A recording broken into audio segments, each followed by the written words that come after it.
हर हर महादेव। दोस्तों कैसे हैं आप लोग? कल्कि अवतार की पूरी जवानी धर्म स्थापना की भेंट चढ़ जाएगी। जी हां, मैं ऐसा क्यों कह रहा हूं वो भी आपको बताऊंगा, लेकिन मैं जो कल्कि अवतार के बारे में सोचता हूं, मैं कोई धर्म शास्त्र से कोट कर आपको कोई चीज नहीं बता रहा हूं। आज मैं अपना अनुभव शेयर कर रहा हूं कि मेरे हिसाब से मुझे लगता है कि कल्कि की जिंदगी कुछ ऐसी रहेगी, तो वो आप सबके साथ शेयर कर रहा हूं। दोस्तों, मुझे ऐसा लगता है कि कल्कि अपनी जवानी धर्म स्थापना में लगा देंगे। उनकी जवानी धर्म स्थापना की भेंट चढ़ जाएगी। दोस्तों, इसका अर्थ सीधे सीधे मैं आपको बताऊं तो ये हुआ, आज का जो इंसान है वो पहले पूरी जिंदगी के पूरे मजे लेता है, अंत में जाकर वो वानप्रस्थ आश्रम को ग्रहण करता है कि अब मैं भगवान की तरफ जाऊंगा। लेकिन कल्कि का बिल्कुल उल्टा होगा। कल्कि बचपन में ही वो सोच उनकी बुढ़ापे वाली हो जाएगी, जो बुढ़ापे के बाद भी एक बंदे को एक्सपीरियंस नहीं होता। वो सारे अनुभव कल्कि को 18 से 20 साल की उम्र में हो जाएंगे और 18 से 20 साल की उम्र में कल्कि वैराग्य की तरफ बढ़ चलेंगे। सोचो, ऐसे युग में जहां पर पैसा कमाने की होड़ लगी हुई है, हर कोई इंसान पैसे के पीछे पागल है, कोई सत्ता के पीछे पागल है, कोई गद्दी के पीछे पागल है, किसी का कोई एग्जाम है उसके पीछे पागल है, कोई किसी तरीके से पैसा कमाना चाहता है। कुल मिला के सबका उद्देश्य है पैसा कमाना, कि हम ज्यादा से ज्यादा पैसा कमाएं और परिवार को खुश रख सकें। ऐसे युग में जहां पर कंपटीशन की दौड़ है, एक आदमी दूसरे को गिराकर पैसा कमाना चाहता है, ऐसे दौर में कल्कि भगवान माया को ठुकराकर ईश्वर को चुनेंगे। अब कल्कि भगवान जो ये वैराग्य लेंगे, तो क्या ये ऐसा वैराग्य लेंगे जैसे आज के साधु संत लेते हैं, या इनका वैराग्य कुछ अलग तरीके का होगा?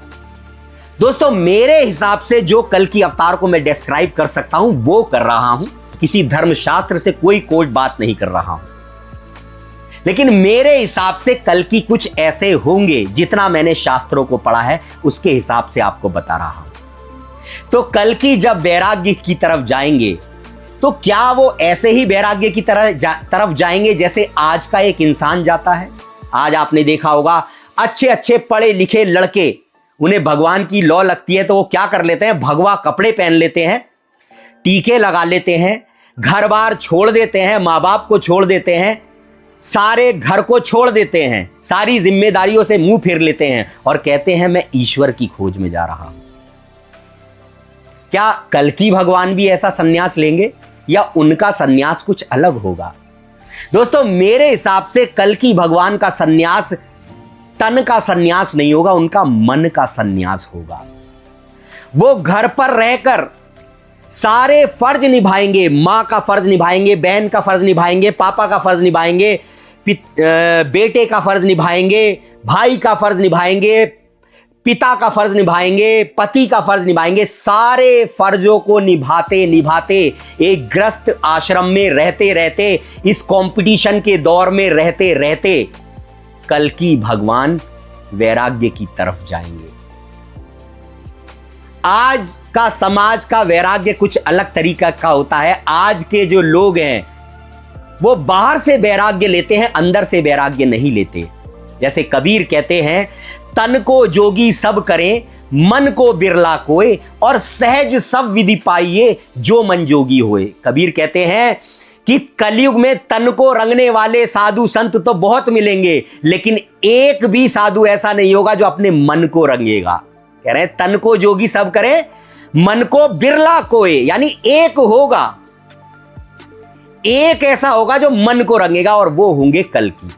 सहज सब विधि पाइए जो मन जोगी होए, और उसके लिए कोई भी कार्य असाध्य नहीं है जिसका मन जोगी हो गया है। मौत भी उसकी गुलाम बन जाती है। गीता में कृष्ण ने बात कही गंभीर, औरों से कमजोर लड़े, स्वयं से लड़े वीर, कल्कि अपने आप से लड़ेंगे। तो कल्कि कोई बाहरी कपड़ों वाला संन्यास नहीं लेंगे, घर बार नहीं छोड़ेंगे। कल्कि अपने घर में रहते हुए सारे फर्ज निभाते हुए, सबका दायित्व निभाते हुए ईश्वर के पास नजदीक पहुंचेंगे। अब ऐसा क्यों मैंने सोचा ये भी आपको बता देता हूं। रेफरेंस तो कहीं ना कहीं धर्म ग्रंथों का ही है। जैसे कबीर का एक दोहा है, आज हमारे जितने युवा जो हैं वो जब वैराग्य की तरफ जाते हैं तो वो घर बार छोड़ दे रहे हैं, इकलौते इकलौते लड़के अपने माँ बापों को छोड़कर चले जा रहे हैं और कह रहे हैं कि हम भगवान की तरफ जा रहे हैं। अरे तुम फर्जों से अपने विमुख होकर जा रहे हो और तुम्हें भगवान कैसे मिलेगा? ये विचार कल्कि भगवान के मन में भी आया होगा मेरे हिसाब से, मुझे तो ऐसा लगता है। लेकिन फिर उन्होंने पढ़ा होगा कबीर का एक दोहा जो कहता है, प्रेम भाव एक चाहिए भेष अनेक धराए, और चाहे घर में वास करे चाहे वन को जाए। कबीर कह रहे हैं कि भगवान को पाने के लिए केवल एक प्रेम भाव चाहिए। भेष अनेक धराए, चाहे आप भेष कितने भी धर लो, चाहे घर में वास करे चाहे वन को जाए। अगर आपके मन में भगवान के लिए भाव है तो आप घर में वास कर कर भी भगवान को पा सकते हैं, और अगर आपके मन में भगवान के लिए भाव नहीं है तो आप जंगल में जाकर भी भगवान को नहीं पा सकते। तो कल्कि का सबसे बड़ा संघर्ष तो यही है कि इस कंपटीशन के दौर में जहां हर कोई माया के पीछे भाग रहा है, कल्कि ईश्वर के पीछे भाग रहे हैं। और ये दुख इनके अंदर ही अंदर के हैं, इन दुखों का पता कोई नहीं लगा सकता। सब ये सोच रहे हैं कि कल्कि आएंगे, इतने पावरफुल होंगे, कलयुग को मार मूर के निपटा के चले जाएंगे। किसी को कल्कि के संघर्ष का पता ही नहीं है।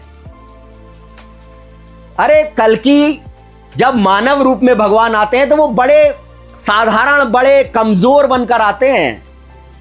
राम जो पूरी दुनिया चलाते हैं वो इतने कमजोर थे कि उनकी बीवी को भी उनसे कोई चुरा कर ले गया। ये लीला आपको क्या दर्शाती है? क्या राम की बीवी को कोई किडनैप कर सकता है? राम जी की बीवी को? वो लीला दिखाई गई है कि देखो मानव रूप में भगवान भी इतने कमजोर हो जाते हैं, तो आज भी कल्कि मानव रूप में बहुत कमजोर हैं। लेकिन वही बात है ना, जहां पर सुई काम आती है वहां तलवार काम नहीं आ सकती। तो कल्कि भगवान की सबसे बड़ी चुनौतियां, सबसे बड़े दुख तो उनके अंदर ही चल रहे हैं। उनके टेस्ट लिए जा रहे हैं, मोह के टेस्ट लिए जा रहे हैं। जिस युग में, जिस समय में आज एक बच्चा जो है बड़ी नौकरी पाकर अपने घर वालों को का नाम रोशन करता है, उस युग में, उस दौर में कल्कि भगवान जो है वो भगवत गीता लेकर पढ़ रहे होंगे अपने बेड पर। कल्कि के माँ बाप भी चाहते होंगे कि ये पढ़ाई करे, अच्छी वो करे, ऊंचे पद पर पहुंचे, लेकिन कल्कि को कार्य कुछ और करना है। और जब कार्य कुछ और करना है तो माया से तो इनका लफड़ा रहेगा ही। तो सोचो इनका कितना, खुद से कितनी लड़ाई चल रही है। पूरी जवानी कल्कि की झुक जाएगी इसमें। और कल्कि ईमानदारी के साथ नेक नियत की रोटी खाते खाते खुद भी पालेंगे, अपने परिवार को भी पालेंगे, और भी कितने को पालेंगे, सबकी मदद करेंगे। ऐसा जीवन वो जी रहे हैं। बड़ा आसान है घर बार छोड़ देना, निकल जाना। कहते हैं ना कि बड़ा संघर्ष है, संघर्ष है। यार अकेला पेट भरना, आप अकेले तो हो ही ना, बस खुद का ही तो पेट भरना है, वो ज्यादा कठिन है, या घर में रहकर खुद का भी पेट भरना है, अपनी मम्मी का भी भरना है, अपने पापा का भी भरना है, अपने बच्चों का भी भरना है, बीवी का भी भरना है, भाई की भी मदद करनी है, बहन की भी मदद करनी है, ये ज्यादा कठिन है, या फिर घर बार छोड़कर निकल जाना और खुद का पेट भरना, ये ज्यादा कठिन है। तभी हमारे जितने भी अवतार आए, महापुरुष आए, सबने शादी करी, दिखाया कि असली भक्ति तो एक गृहस्थ आश्रम वाला ही करता है। कहने को वो गृहस्थ है, लेकिन गृहस्थ का जब आप शाब्दिक अर्थ करोगे तो आएगा ग्रह अस्त, उसका ग्रह ही खत्म हो जाता है। जो घर फूके अपना वो चले हमारे संग। कल्कि से सब कुछ छीना जाता है। पहले कल्कि को अंदर ही अंदर दिखाया जाता है, एहसास दिलाया जाता है कि देख तू गलत रास्ता चुन लिया तूने। उसको अंत तक यही भ्रम में रखा जाता है कि तू गलत है, तू गलत है, तू गलत है। लेकिन कल्कि का एक विश्वास कि ईश्वर मेरे साथ है, उनके इस सपने को साकार करके रहेगा। कल्कि सतयुग की स्थापना करेंगे, लेकिन मेन बात यह है मेरे हिसाब से जो है कि भाई कल्कि को भी डाउट होगा कि धर्म की स्थापना हो पाएगी या नहीं हो पाएगी। ये आपको समझना है, तब आप कल्कि के निकट आओगे, तब आपको लगेगा कि कल्कि भी कहीं ना कहीं हमारे जैसे हैं, तब आप कल्कि जैसा बनना चाहोगे और आप शुद्ध हो जाओगे। राम जी जब लक्ष्मण जी को शक्ति लगी थी तो रो रहे थे कि मेरे लक्ष्मण को बचा लो, मेरे लक्ष्मण को बचा लो। सीता माता जब किडनैप हुई थी तो रो रहे थे मेरी सीता कहां गई, सीता कहां गई। ये यही दर्शाता है कि भगवान को भी 100% जब मानव रूप में आते पता नहीं होता अपनी लीला का, पता तो उस निराकार ईश्वर को ही होता है। लेकिन हां, वो मानव जो होता है जिसके अंदर भगवान की शक्ति कार्य करती है, वो आइडिया लगा लेता है। तो कल्कि की पूरी जवानी इस काम में चली जाएगी और अब वो मुकाम आ चुका है कि अब कल्कि का राज्य आप सबके सामने आने वाला है। वीडियो अच्छा लगा हो तो चैनल को सब्सक्राइब करें, वीडियो को लाइक करें, वीडियो को शेयर करें और हमारे चैनल को सपोर्ट करें। हर हर महादेव।